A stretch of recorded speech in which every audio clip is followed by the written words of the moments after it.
agaasimaha waaxda dhalinyarada ee wasaaradda ciyaaraha Mustafa Cali Nuur iyo agaasimaha waaxda xiriirka gobolada Cadnaan Maxamuud Maxamed oo weheliyay suduwaha wasaaradda dhalinyarada iyo ciyaaraha gobolka Saraar Xuseen Axmed Cawade ayaa si rasmi ah xadhiga uga jaray xafiiska wasaaradda dhalinyarada iyo ciyaaraha gobolka Saraar. Ugu horeyn bay suduwaha wasaaradda dhalinyarada iyo ciyaaraha gobolka Saraar Xuseen Axmed Cawade ayaa si weyn u soo dhaweeyay xafiiskan cusub ay wasaaraddu ka furatay gudaha magaalada Caynaba. runtii waxa galabta maanta farxad noo ah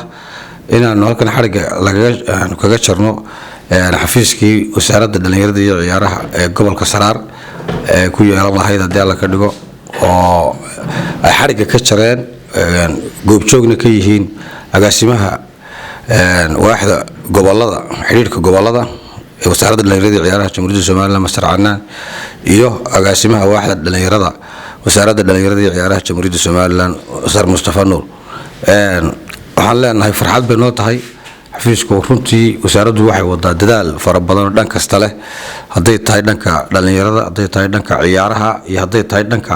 in la dardar geliyo waxyaalaha ciyaaraha u fududeynaya dhalinyarada iyo ciyaaraha fududeynaya sida xafiiskuna wuxuu ka mid yahay runtii fududeeya arrimaha shaqada wasaaradda si shaqada dhalinyarada loo qabanayo iyo ciyaaraha loo qabanayo loo laban laabo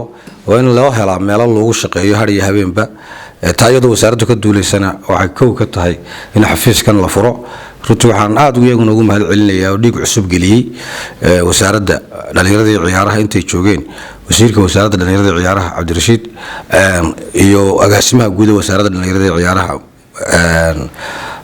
isna Cabdirashiid Aydid Yaasiin. agaasimaha waaxda dhalinyarada ee wasaaradda ciyaaraha Mustafa Cali Nuur iyo agaasimaha waaxda xiriirka gobolada Cadnaan Maxamuud Maxamed ayaa si weyn ugu dheeraaday adeegyada kala duwan ee wasaaradda dhalinyarada iyo ciyaaruhu ay u hayso guud ahaan badayarta dalkan Jamhuuriyadda Soomaaliland waxayna sheegeen xafiiskani qayb weyn ka qaadan doono dardargelinta hawlaha dhalinyarada iyo ciyaaraha gobolka Saraar. farxad weyn bay noo tahay runtii ka wasaaradahan in maanta aanu ka furno annaga iyo agaasimaha waaxda xiriirka goboladu gobolka Saraar xafiiskii guud ee loogu shaqeynayay wasaaradda dhalinyarada ciyaaraha ee gobolka Saraar oo runtii dardargelinta wasaaradda dhalinyarada ciyaaraha ka socota ay tahay in gobol walba xafiis gooni loo furo si uu ugu shaqeeyo hawlihii gobolka ee ciyaaraha iyo dhalinyaradaba loogu fuliyo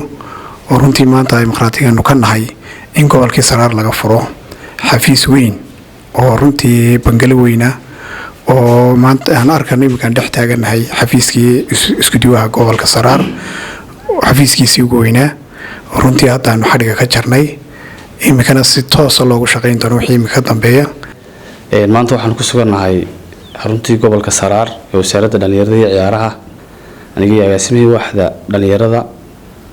runtii waxaan aad halkan ugu mahad celinayaa suduwaha wasaaradda dhalinyarada iyo ciyaaraha gobolka Saraar Xuseen Axmed Cawade